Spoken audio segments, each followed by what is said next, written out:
savory, spicy, and packed with the flavor of basil leaves and fish sauce. That's what it flashes across my mind when I think of Thai basil beef. Thai basil beef is so versatile that it can be served with noodles or rice, especially topped with a fried egg. The star of the dish is, of course, the whole bunch of fresh basil leaves that you throw into the wok and wait for the basil aroma wafting up to perfume the entire kitchen. So let's get into the details right in. The seasoning consists of a trio of Thai flavor, that is light soy sauce, oyster sauce, and fish sauce. There's no need to use salt since these items are salty, and each ingredient's amount can vary based on individual preference, but will be roughly an equal portion of each of them, and you can refer to the recipe below for the amount that I use.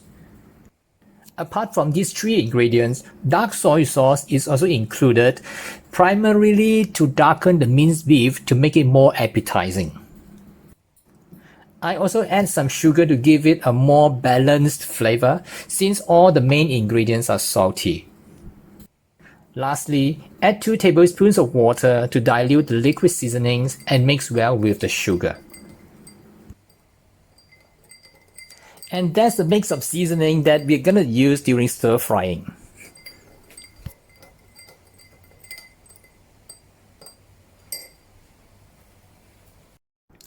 Garlic and chilies are indispensable for any Thai food, with no exception to the spicy basil beef recipe. However, the amount is quite flexible. I like garlic and therefore I use more, but you can always adjust based on your preference.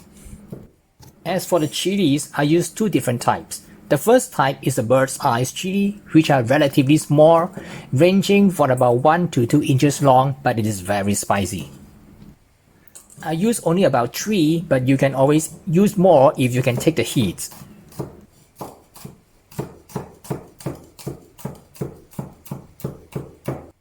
I also use some large red chilies which are less hot. They provide a chili flavor to the beef stir fry. If you can't take the heat, remove the seeds, but still maintain the number of chilies.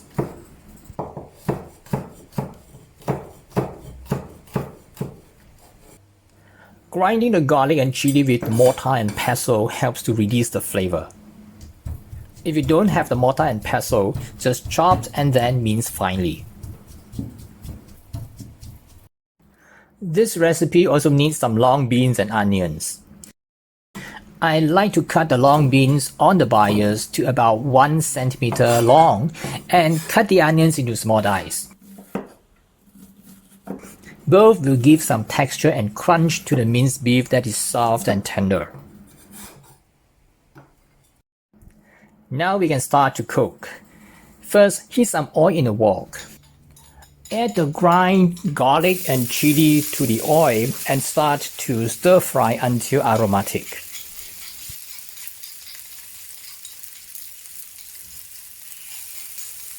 It will roughly take about half to 1 minute over low to medium heat.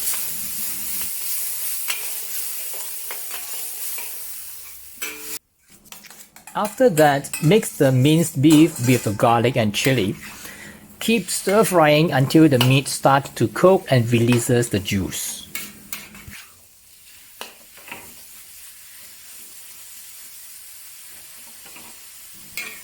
The beef may not fully cook by now, and I remove the beef along with the juice at this point, as I want to saute the long bean and onion separately from the beef.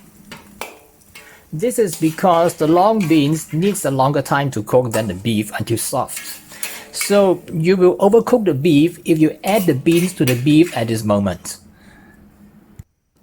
After removing the beef from the wok, add some oil to the wok and start to stir fry the long beans and onion.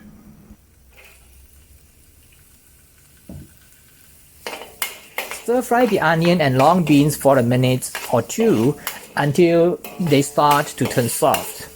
You can add 1 or 2 tablespoons of water to stir fry should it becomes too dry.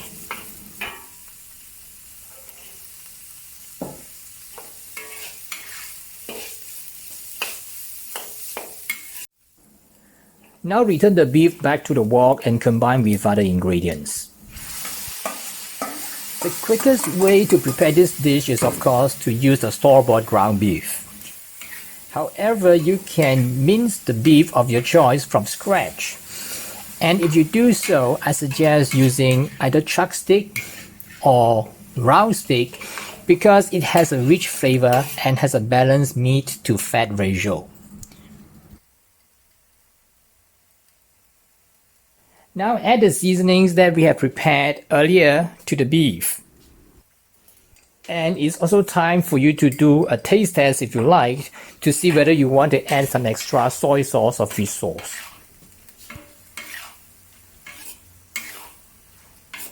Before adding the basil leaves, prepare a cornstarch slurry by combining 1 teaspoon of cornstarch with 2 tablespoons of cold water. Add it to the beef and give it a few quick stirs. The cornstarch will thicken the sauce immediately, making it ideal to cling onto the noodles and stick well onto the rice.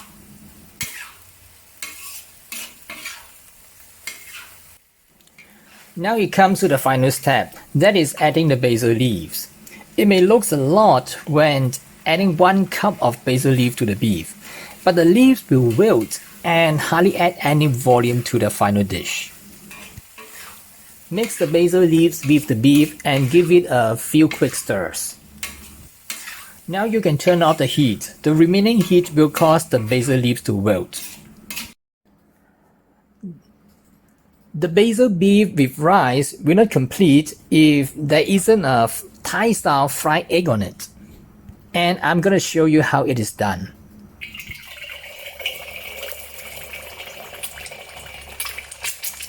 Add about 3 to 4 tablespoons of oil to the wok and wait until it starts to smoke. Then place an egg gently into the oil. The egg will start to form bubbly, crispy edges. Now gently push the egg with the spatula if the egg starts to stick to the bottom. And remember, do not turn the egg over. The air pocket inside the egg will expand to form large blisters, and sometimes it raises the egg so much like a choux pastry, but eventually they will break and deflate.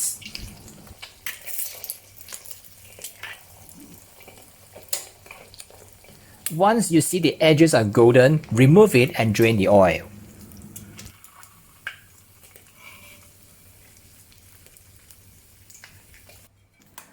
As I mentioned earlier, this Thai-style basil beef is best to serve with rice with a Thai-style fried egg on top.